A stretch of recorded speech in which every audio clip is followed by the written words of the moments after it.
Then he said, here's a lie. If you remain there, you will always have the assurance of cash as at the end of the month. Here's the truth. If you stay there, you will limit yourself from walking into the greatness that God wants you to walk into. This year, hey! Then you will be holding off your blessings and you will ask God, how come? Yet you're the one who is blocking your own blessings. And that's on blessings.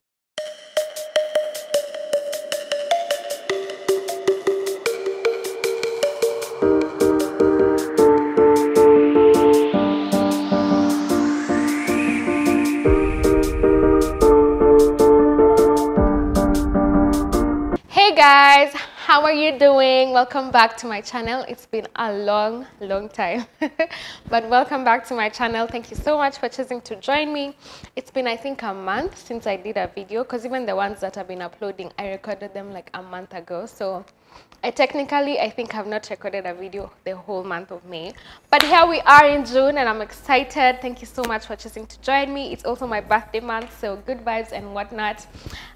So as you can tell from the title of the video, did I say please make sure you subscribe to my channel? Thank you so much if you're a returning subscriber, asante sana, and if you're new to this channel, karibu sana, and please make sure you subscribe.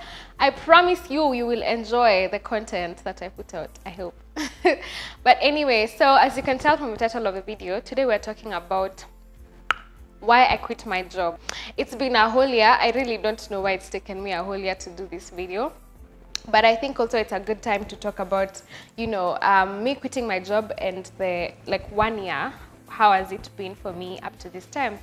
So I'm just gonna get straight into it. I wrote just a few points to just guide me so that I don't talk and talk, and so that I'm saying relevant things. All right, so I'm gonna start by giving disclaimers. First disclaimer: quitting your 9 to 5 or quitting a job does not mean you are successful, does not give you a better hand at success in your career path. The other thing is, I am sharing my experience, hoping to, first of all, to just inform you, and also just to, what else? Maybe to inspire, but not really, but I'm just sharing my experience, because that's technically what I do on this channel. So I'm gonna start from the first time I was employed.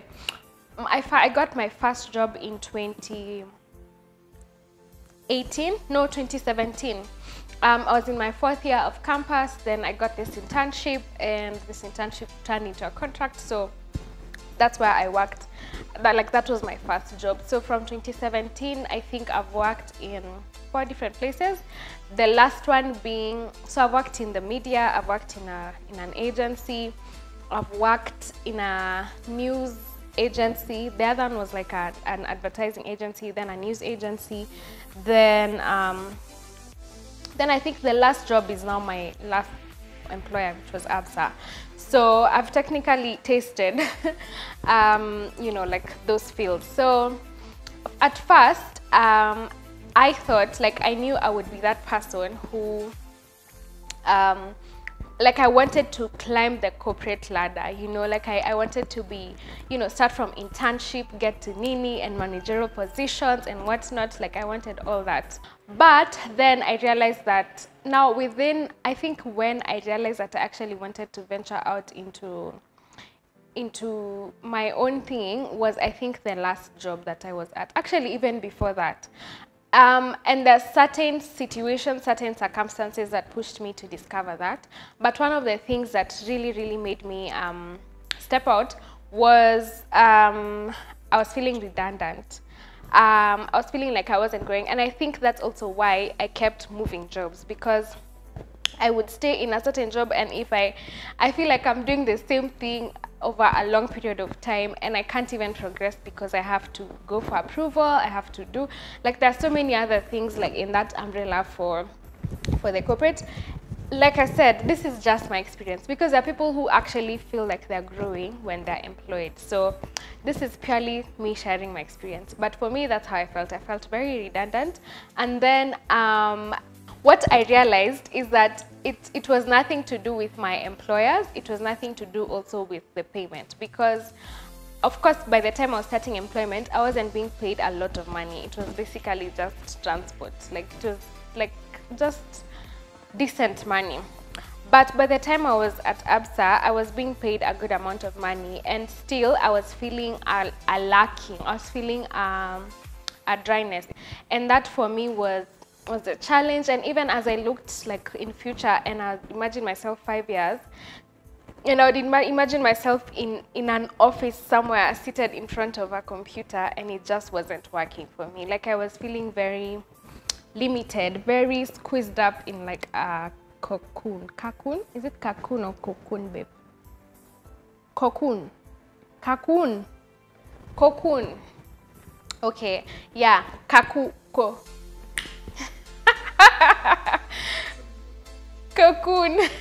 But one of the reasons that I didn't actually outrightly quit my job is because, first of all, I didn't understand the digital marketing space in that aspect of independence. Like, okay, so Chebet Makena is doing digital marketing consultancy, but what does that mean?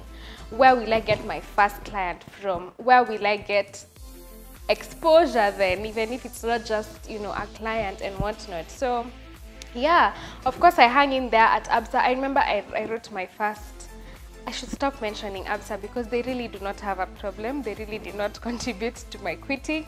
So I wrote my first resignation letter like in October, but I quit like in May of last year.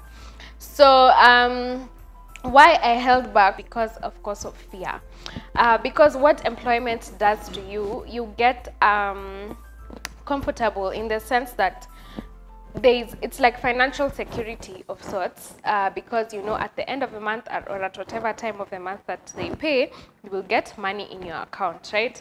But now here is Makena trying to venture. She has no company, she has nothing. She just has her knowledge and her passion for digital marketing. That's all I had. But I still, and I think that's not, I think that's also one reason why I did not quit. And I remember just talking to my fiance, and I was telling him, you know, like every day I was just complaining every day. And then, you know, something about if you don't like a certain space, you will find everything wrong about that space. Like, if for example I go to a restaurant and I don't like how they treat me, I will, even the food, hata kama ni mzuri, it will take me a minute to give them a chance because I'm like, these people, they don't have customer service, something like that. So I used to tell him every day, I was crying. Oh my gosh, I was crying even to my mom. Like, I was just not happy. So, and Ethan would tell me, Makena, that's not the place for you, nini, nini. There's a text Ethan wrote me. I think I'm gonna pull it out. Who's calling? I don't know who this is. He told me how there's a lot more for me to explore. In fact, I think I just want to read that message because it just was all sorts of deep and true also. Let me just find it. This is what he said. Okay, he said, babe, you are bigger than blah, blah, blah, nah, nah, nah. Then he said, here's the lie. If you remain there, you will always have the assurance of cash as at the end of the month. Here's the truth. If you stay there, you will limit yourself from walking into the greatness that God wants you to walk into. This year, hey! Then you will be holding off your blessings, and you will ask God, how come? Yet you're the one who is blocking your own blessings. And that's on blessings. Let me tell you, that text, I read it sometime, like I think after 6 months after I had left, and I was like, the truth, as in the truth in that text. Because anyway, that was like the reason why I did not leave employment earlier, was because I was like, where am I gonna get money, you know? So anyway, fast forward, Corona came and we were working from home. So I had already started doing a few digital marketing gigs, but they were more of social media management gigs. So I had started doing like I had enjoyed a bit just when I was in employment. I was doing like a few gigs here and there. So when we were working from home now, I got the opportunity to do a lot more than employment work, if that makes sense. So when that happened, I think Corona in terms of my job came as a blessing in disguise, because what happened is that now I was able to submit my resignation letter. And now the period where I didn't have a job and I was like, what's the way forward, is when now I used to research and research and research a lot about the digital marketing,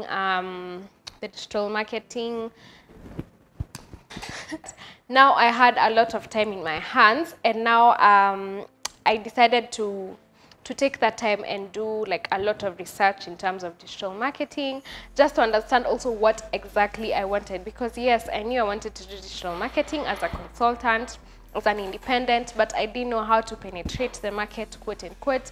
I didn't know how to charge, like I knew nothing about digital marketing. So I took that time. I think there's one specific class I took to actually help me package my digital marketing services, if you may. And so that was one class, just to be able to understand even how to interact with clients and how to close off a deal and how to negotiate your money and whatnot. So that was actually a paid class. Then I did another class, a free one.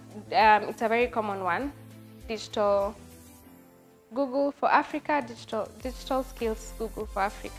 The Google one that everyone does. I also did that one because I had started it kitambo, but I hadn't finished it. So I did that one and I completed it. And then there's also one other one I did. I don't remember where I got that one, but that was a free one also. And then I did a lot of research on YouTube, people who do digital marketing, because digital marketing is actually very big in the States. So I did a lot of research. There's one particular lady that I love so much who does a lot of digital marketing. I'm gonna leave her YouTube down below because I don't remember her name. But yeah, so I was sort of, I like to call it hibernation. I was in hibernation just to understand the digital marketing space. So that was around, so between May and October, I had no income stream and I had no job. So yeah, as you can tell, of course it was dry in the bank, but I never lacked. Like, you know, God always supplies. Because let me tell you something. When I stepped out of employment, I told God, I'm stepping out with childlike faith. You have said I step out, because that was also something, a conversation that I was having with God, and even my fiance Ethan had with God. And I was like, this is what you've said, and I know your promises are true, and I know you're going to go with me, your grace is sufficient. And so I just stepped out, and I did not feel like I was lesser or like I was lacking anything between May and October, because that's about how many months? I think May, June, July, August, September, October. That's about 6 months without any income stream, without any job. So yeah, so that's what I did between that time. Then now, I think how did I get my first client? Actually, the first engagement I had with a client, they actually rejected me. You know why they rejected me? Because I undercharged. Baby, remember that client? You remember? It would have been dope to work with that person.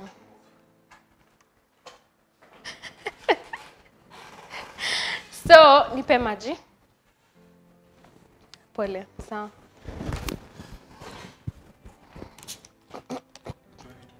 I was telling you guys, the first client I actually got, he told me that I had undercharged. Like, we had a meeting, it was all good vibes, I was so positive about it, and then now when he got back to me, he was like, your rates were not as competitive as the others. So yeah, so I also had to learn how to do my rate card. And you know, the thing about rate cards is, first of all, the rate card templates that you will get online are from people abroad.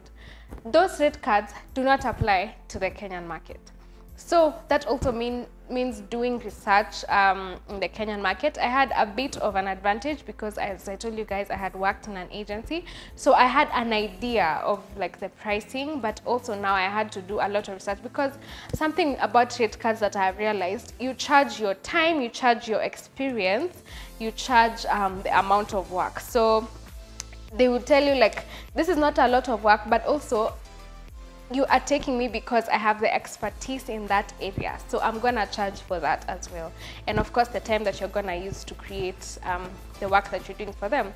So I also had to do research in terms of, okay, I'm a digital marketing consultant, but what exactly is that? What are you doing? What are you offering? So there was a lot of research that went on in it. And yeah, so from that, I just kept on, because let me tell you something about consultancy or freelance. Is even like a 9 to 5, because before you get a job, you have to go for interviews. And the number of, I regret to tell you, I regret to inform you, all of those regrets are so many.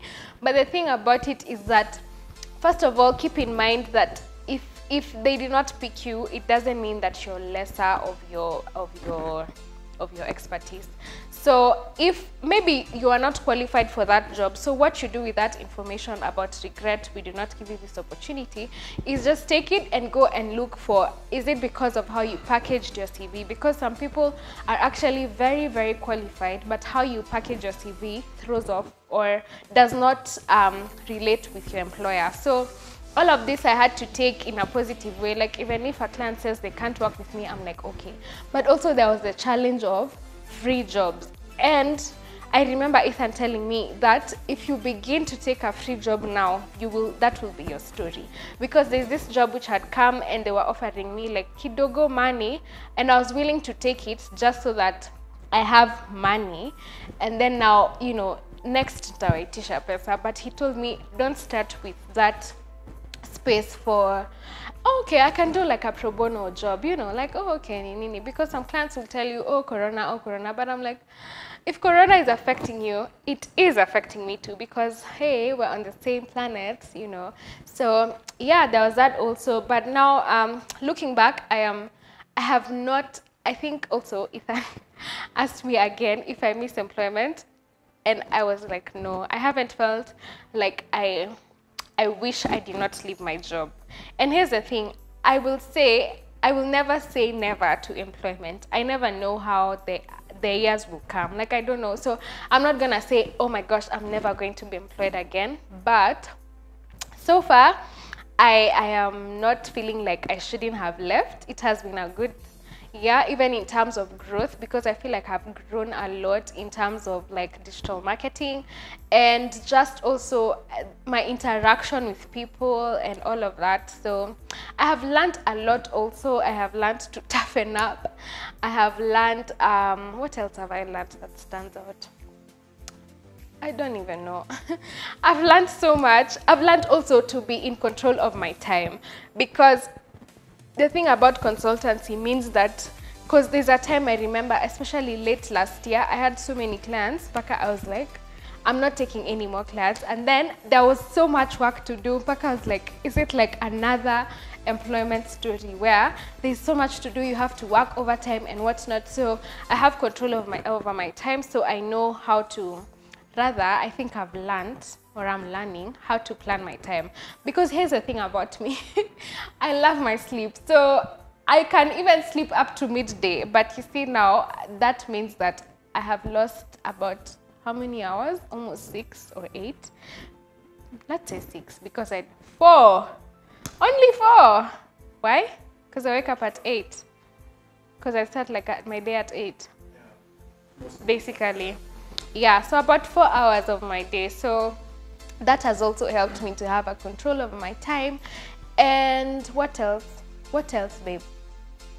Yeah, so self-employment has taught me, okay, also self-employment is hard.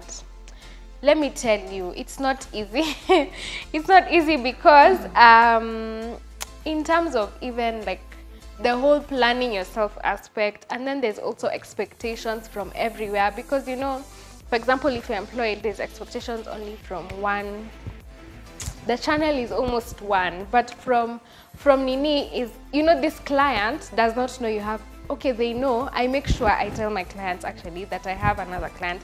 So what I do, I make sure not to take not conflicting, like for example, if it's a travel agency, not to take 2 travel agencies, because then it doesn't make sense. It beats the logic. So this client, for example, laptop client and food client, they expect 100% from you.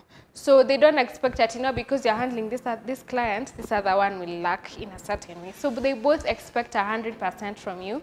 So there has to be that push, that self-drive, that kujitolea. I like to make fun and say I am the office. Like even if I'm at home, even if I'm where, I'm the office. So if you don't take care of that, there can actually be pressure because there's a lot of work to do. So there's a lot of pressure, quote unquote, but I think we learn every day. So for me, I think I've been learning even how to handle that pressure in terms of time management and to make sure that all my clients get my 100%.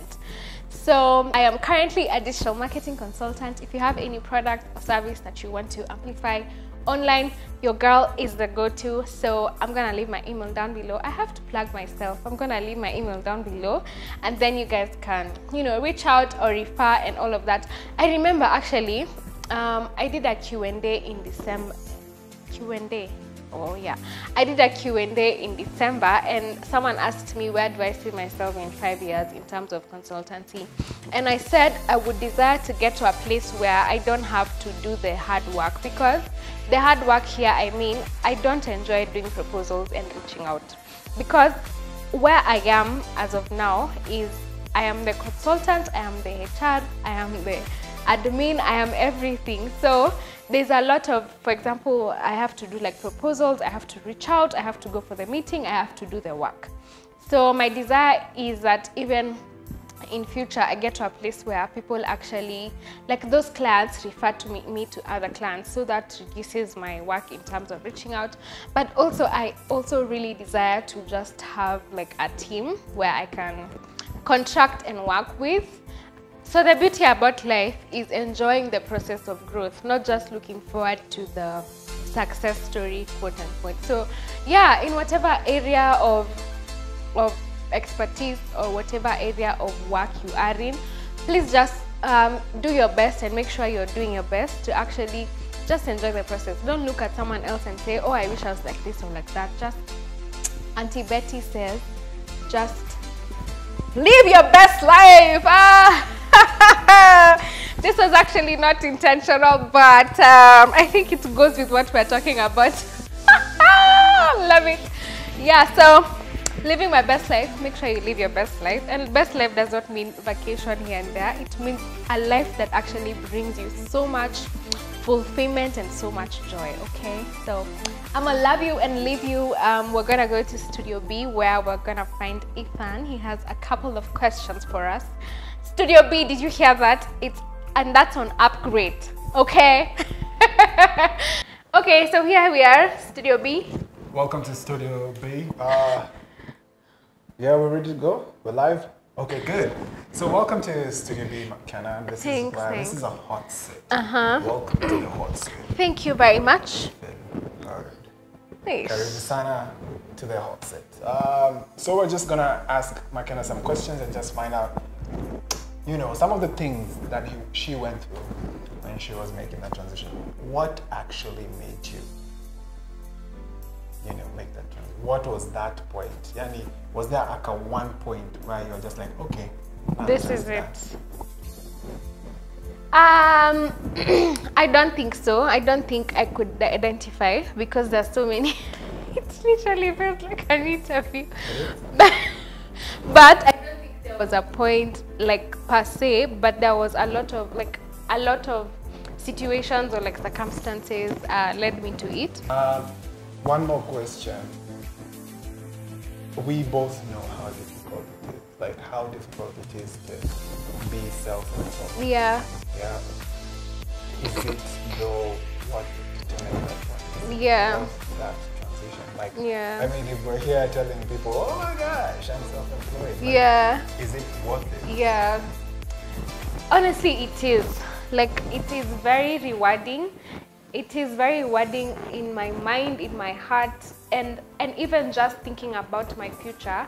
It's almost like a sure thing, because what I'm chasing here is not really money. It's not really the corporate ladder or like managerial positions, but just also, even as I do these jobs that I do, I aim to to like leave an impact, whichever it may be, with the clients that I interact with. So it's very rewarding. It's hard, but it's very, very rewarding.